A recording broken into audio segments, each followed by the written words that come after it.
ಕರ್ನಾಟಕದ ಮೊಟ್ಟ ಮೊದಲನೇ ಗ್ಲಾಸ್ ಬ್ರಿಡ್ಜ್ ಎಲ್ಲಪ್ಪ ಇದೆ ಅಂದರೆ ಅದು ನಮ್ಮ ಮಡಿಕೇರಿಯಲ್ಲಿದೆ.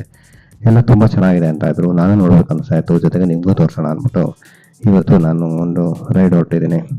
ಹಾಯ್ ಫ್ರೆಂಡ್ಸ್, ಎಲ್ಲ ಹೇಗಿದ್ದೀರಾ? ಎಲ್ಲ ಚೆನ್ನಾಗಿದ್ದೀರಾ ಅಂದ್ಕೊಂಡಿದ್ದೀನಿ. ಇಲ್ಲಿಗೆ ಪ್ರಯಾಣದಲ್ಲಿ ಇವತ್ತು ನಾನು ನಿಮ್ಮನ್ನ ಕರ್ನಾಟಕದ ಮೊಟ್ಟ ಮೊದಲನೇ ಗ್ಲಾಸ್ ಬ್ರಿಡ್ಜ್ ತೋರ್ಸೋಕ್ಕೆ ಕರ್ಕೊಂಡು ಹೋಗ್ತಾ ಇದ್ದೀನಿ. ಅದು ನಮ್ಮ ಮಡಿಕೇರಿಯಲ್ಲಿದೆ. ನಮ್ಮ ಬುಡ್ಬುಡ್ ಜೊತೆ ಬುಡ್ಬುಡ್ಗೆ ನಮಗೆ ಫುಲ್ ಟ್ಯಾಂಕ್ ಪೆಟ್ರೋಲ್ ತುಂಬಿಸ್ಕೊಂಡು ಎಲ್ಲ ರೆಡಿಯಾಗಿ ರೈಡ್ ಹೊರಟಿದ್ದೀನಿ. ಬನ್ನಿ ನಿಮ್ಮ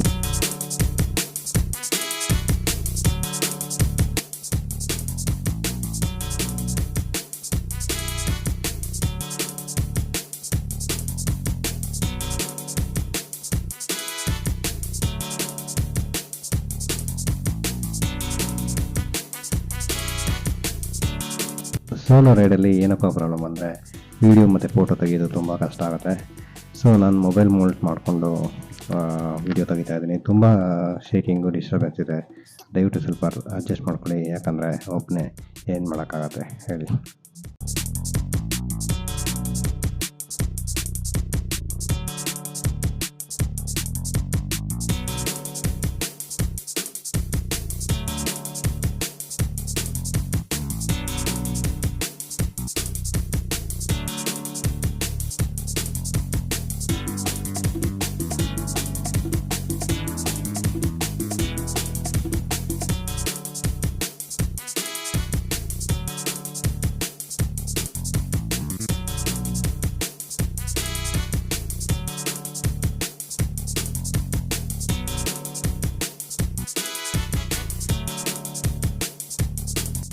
ನಮ್ಮ ಸ್ಟ್ಯಾಂಡರ್ಡ್ ಗೊತ್ತಲ್ಲ, ನಮ್ಮ ಸ್ಟ್ಯಾಂಡರ್ಡ್ ಬುಲೆಟು ನಾರ್ಮಲ್ ಗಾಡಿಗಿಂತ ಸ್ವಲ್ಪ ವೈಬ್ರೇಷನ್ ಜಾಸ್ತಿನೇ.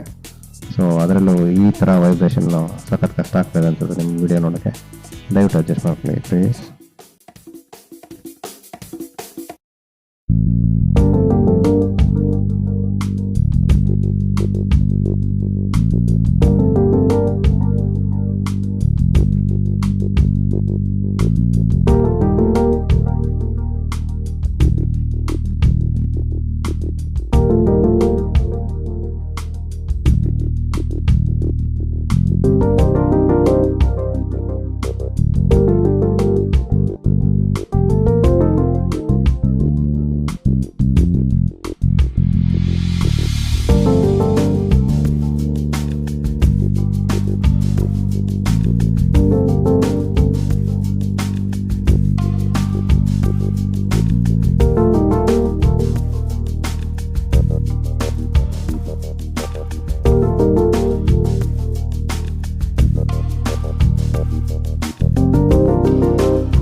ಗಾಡಿ ಓಡಿಸಿ ಸುಸ್ತಾಯಿತು.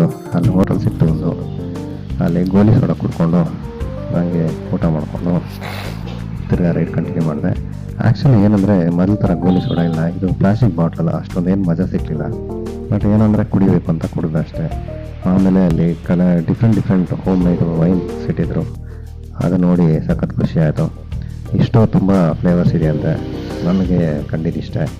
ಸೊ 40-50 ಫ್ಲೇವರ್ಸ್ ಇದೆ, ನಿಮ್ಗೆ ಯಾವ್ದು ಬೇಕಾದ್ರೂ ತೊಗೊಳ್ಳಿ ಅಂತ ಹೇಳಿದ್ರು. ಸೊ ನಾನು ಬೈಕಲ್ಲಿದ್ದರಿಂದ ತೊಗೊಳಕ್ಕಾಗಲಿಲ್ಲ, ನೆಕ್ಸ್ಟ್ ಬಂದು ತಗೊತೀನಿ ಅಂತ ಹೇಳ್ಬಿಟ್ಟು ಬಂದೆ.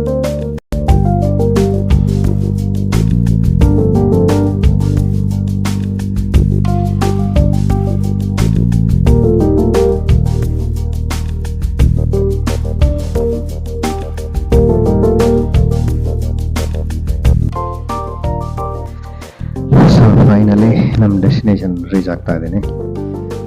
ಇದು ಪ್ರೈವೇಟ್ ಕಾಫಿ ಎಸ್ಟೇಟು, ಸೊ ಅದರಲ್ಲಿ ಬ್ರಿಡ್ಜ್ ಮಾಡಿರೋದ್ರಿಂದ. ಬಟ್ ಏನಂದರೆ ಬೇಜಾರು, ಸಿಕ್ಕಾಬಿಟ್ಟೆ ಜಾಸ್ತಿ ರೀ ಎಂಟ್ರೆನ್ಸ್ ಫೀಸ್, 200 ರೂಪಾಯಿ. ಅದು 10 ನಿಮಿಷ ಮಾತ್ರ ಅದು ಬ್ರಿಡ್ಜ್ ಮೇಲೆ ವಾಕ್ ಮಾಡೋಕ್ಕೆ ಬಿಡ್ತಾರೆ, ಯಾಕಂದರೆ ಅದು ವೆಯ್ಟ್ ಜಾಸ್ತಿ ತಡೆಯಲ್ಲ, ತುಂಬ ರಶ್ ಇರುತ್ತೆ ಅಂತ. ಬಟ್ ಆದರೂ ಓಕೆ, ಒಂದು ಎಕ್ಸ್ಪೀರಿಯೆನ್ಸ್ ಮಾಡ್ಬೋದು. ನೋಡಿ ಎಷ್ಟು ಚೆನ್ನಾಗಿದೆ ವ್ಯೂ ಅಂತ.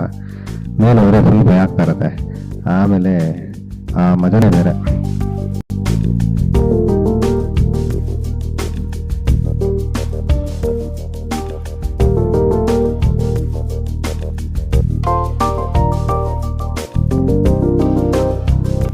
ನಾನು ಆ್ಯಕ್ಚುಲಿ ಟೂರಿಸ್ಟ್ ಪ್ಲೇಸ್ನೆಲ್ಲ ವಿಸಿಟ್ ಮಾಡೋಕ್ಕೆ ಪ್ರಿಫರಬಲಿ ವೀಕ್ ಡೇಸ್ ಚೂಸ್ ಮಾಡ್ತೀನಿ, ಯಾಕಂದರೆ ಕ್ರೌಡ್ ಇರಲ್ಲ, ಆಮೇಲೆ ನೆಕ್ಸ್ಟ್ ನಮಗೆ ಬೇಕಾದಷ್ಟು ಟೈಮ್ ಸ್ಪೆಂಡ್ ಮಾಡ್ಬೋದು ಅಂತ. ಬಟ್ ಇವತ್ತು ಚೆನ್ನಾಗಿತ್ತು, ಅಷ್ಟೊಂದೇನು ಕ್ರೌಡ್ ಇರಲಿಲ್ಲ. ಈ ವೀಕ್ ಡೇಸಲ್ಲಿ ವೀಕೆಂಡಲ್ಲಿ ತುಂಬ ಕ್ರೌಡ್ ಇರುತ್ತಂತೆ, ಲೈನ್ ಅವರ್ಸ್ ಟುಗೆದರ್ ವೆಯ್ಟ್ ಮಾಡಬೇಕು, ಯಾಕಂದರೆ 10-15 ಜನ ಮಾತ್ರ ಅದರಲ್ಲಿ ಎಂಟ್ರೆನ್ಸ್, ಅಂದರೆ ಮೇಲೆ ಹೋಗೋಕೆ ಬಿಡೋದು. 10 ಜನ ವಾಪಸ್ ರಿಟರ್ನ್ ಆದಮೇಲೆ ತಿರ್ಗಾ ನೆಕ್ಸ್ಟು 10 ಜನ ಬ್ರಾಚ್ ಥರ ಬಿಡ್ತಾರೆ. ಸೊ ನನಗೇನಾಗ್ತಿರೋ ಅಡ್ವಾಂಟೇಜ್ ಅಂದರೆ ಅಷ್ಟೊಂದು ರಶ್ ಇರಲಿಲ್ಲ, ಅಂದರೆ ರಶ್ ಇಲ್ಲದಕ್ಕೆ ನನಗೆ 10-15 ನಿಮಿಷ ಅಂತ ಟೈಮ್ ಹೇಳಿದರು. ಬಟ್ ಆರಾಮಾಗಿ ಅರ್ಧ ಗಂಟೆ ನಾನು ಅಲ್ಲಿ ಟೈಮ್ ಸ್ಪೆಂಡ್ ಮಾಡಿದೆ. ಬಟ್ ತುಂಬ ಚೆನ್ನಾಗಿತ್ತು ರೀ, ಎಕ್ಸ್ಪೀರಿಯೆನ್ಸ್ ಚೆನ್ನಾಗಿತ್ತು, ಮಜಾ ಆಯಿತು. ಆಮೇಲೆ ಅಲ್ಲಿ ಹೋಗ್ತಾಯಿದ್ರೆ ಕೆಲವರು ರಿಯಾಕ್ಟ್ ಮಾಡೋದು ನೋಡಿದ್ರೆ ಒಂಥರ ನಗು ಬರ್ತಾಯಿತ್ತು. ಒಂದು ಸ್ವಲ್ಪ ನನಗೂ ಒಂದು ಫ್ಯೂ ಮಿನಿಟ್ಸ್ ನನಗೂ ಭಯ ಆಗ್ತದೆ.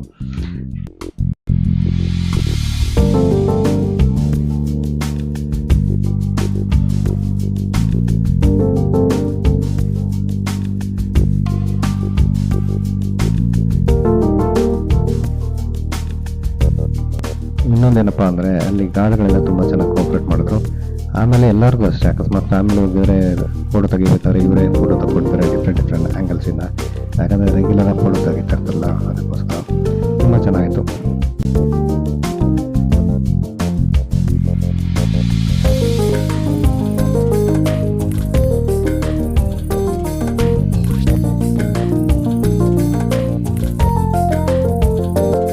ಸ್ವಲ್ಪ ಜೋರ ಗಾಳಿ ಬಂದರೆ ಬ್ರಿಡ್ಜು ಅಲ್ಲಾಡುತ್ತೆ, ಸೊ ಆವಾಗಂತೂ ಸಿಕ್ಕಾಪಟ್ಟೆ ಭಯ ಆಗುತ್ತೆ. ಅದೇ ಹೇಳ್ತಾರಲ್ಲ, ಬೀಜ ಬಂದು ಬಾಯಿಗೆ ಬಿತ್ತ ಅಂತ, ಆ ಥರ ಆಗುತ್ತೆ. ನನಗಂತೂ ಹಂಗೆ ಆಯಿತು. ನೀವು ಫೀಲ್ ಮಾಡ್ಬೇಕ್ರಿ, ಒಂದ್ಸತಿ ಹೋಗಿ ಪ್ಲೇಸ್ ವಿಸಿಟ್ ಮಾಡಿ, ತುಂಬ ಚೆನ್ನಾಗಿದೆ.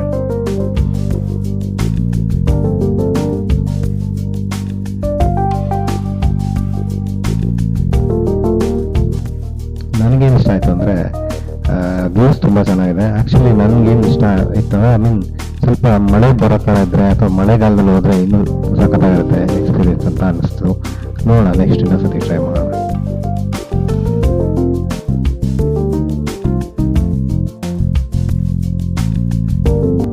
ಬಟ್ ಏನಪ್ಪ ಅಂದರೆ ಈ ಥರ ನೆಲ ನೋಡ್ಕೊಂಡು ನಡೆಯೋದ್ರಿಂದ ಸಿಕ್ಕಾಬಿಟ್ಟೆ ಭಯ ಆಗುತ್ತೆ.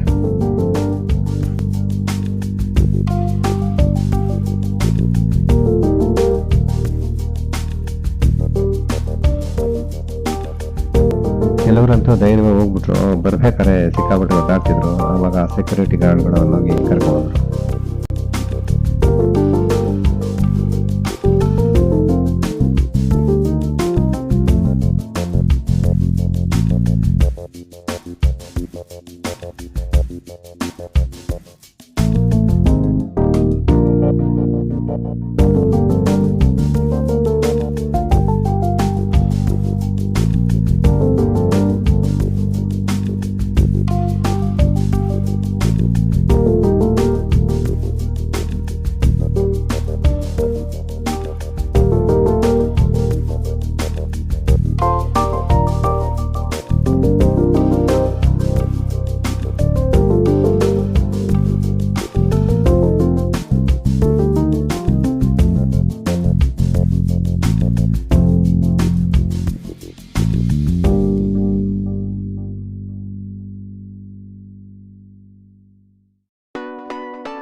ರಶ್ ಇಲ್ದಿರೋ ಕಾರಣ ಸೆಕ್ಯೂರಿಟಿ ಅವ್ರು ಬಂದಿಲ್ಲ, ಏನು ಡಿಸ್ಟರ್ಬ್ ಬಂದಿಲ್ಲ, ಎಷ್ಟೊತ್ತವರೆಗೆ ನಿಂತ್ಕೊಳ್ಳಿ ಅಂತ. ನಾನು ಅರ್ಧ ಮುಕ್ಕಾಲು ಗಂಟೆ ಆರಾಮಾಗಿ ಟೆನ್ಷನ್ ಮಾಡಿಬಿಟ್ಟು ಮತ್ತೆ ಹೊರಟೆ.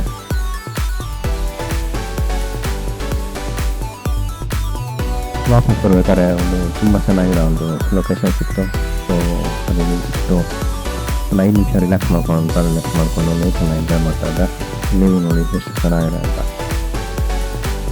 ಸೊ ಜೈ ಬಾಗ್ಲಮ್ಮ ಅಂತ ಈ ವಿಡಿಯೋ ಮುಗಿಸ್ತಾನೆ. ಮತ್ತೊಂದು ವಿಡಿಯೋದಲ್ಲಿ ಮತ್ತೆ ಸಿಗೋಣ. ಇಲ್ಲಿವರೆಗೂ take care, bye, have a great day. ದಯವಿಟ್ಟು ನನ್ನ ಚಾನಲ್ ಸಬ್ಸ್ಕ್ರೈಬ್ ಮಾಡೋದು, ಶೇರ್ ಮಾಡೋದು ಮಾತ್ರ ಮರಿಬೇಡಿ. ಮತ್ತೊಂದು ವಿಡಿಯೋದಲ್ಲಿ ಬೇಗ ಸಿಗೋಣ. ಅಲ್ಲಿವರೆಗೂ ಬಾಯ್ ಬಾಯ್.